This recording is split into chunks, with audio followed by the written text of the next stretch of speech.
Maayong buntag mga kasimple, welcome to my vlog, Eraf TV. Simpleng buhay, simpleng luto ni Eraf TV. So for this video mga kasimple, magluto tag otan Bisaya with gata, no? So murag laming ikaon og otan nga Bisaya mga kasimple, no? Unya atong butangan og gata. So nya naatay bulad nga atong iparis mga kasimple. So mao ni ang atong lutuono, no? Ang atong mga ricados. So mao na atong giandam karon. Unya ato ni siyang lutoon ang atong utan nga Bisaya, no? So mao na ato na lang giandam daan para lahos-lahos na. Naadi ay tay saluyot mga kasimple og okra, no? So magsugod na ta og loto. All right. So nag-iisang sundalo mga kasimple ang atong subak, no? Piniritong isda. Unya ato nang gilunod ang atong lamas, pero dapat unta diha dapita mga kasimple kay atong butig may atong gilunod.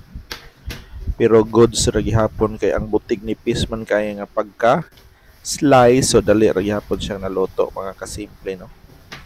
So ato nang gipamutang atong mga gulay-gulay.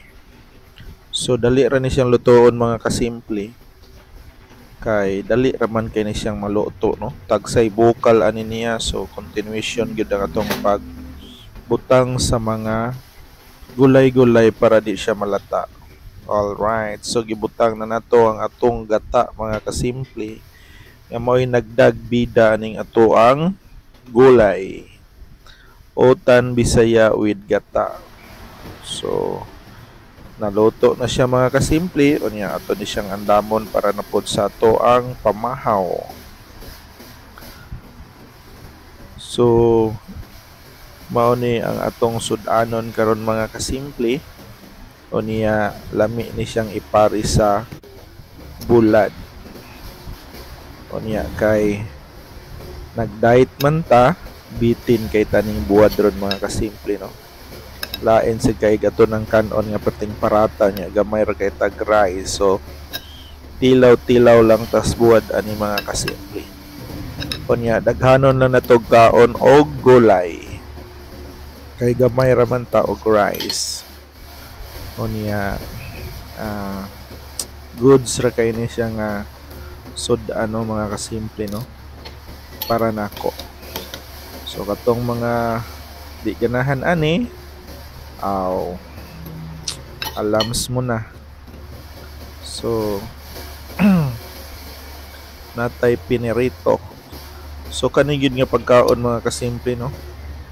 Kung daghan pa unta kog rice nga kaonon, mas lami gyud ang gulay ug ang bulad, no? May atong iparis unya mga 2 cups of rice tingali. Murag all eat yung tinae mga kasimple. Pero kay nag 1 cup ra man tag rice, so maglimit lang sa buwad, no? Kay parat man siya. Dili siya kaingong parat yun, pero di siya nindot kaonon nga. Kana bang daghan imong kaonon nga buwad unya, gamay ra imong rice, dili siya balanse mga kasimple. Mulutaw gyud ang iyang pagkaparat. So mao ni ang ato ang pagkaon karong adlaw, no? So siyarog mo taas pa ang atong BP ani mga kasimple, no? Wala na gini siya baboy, walay oil.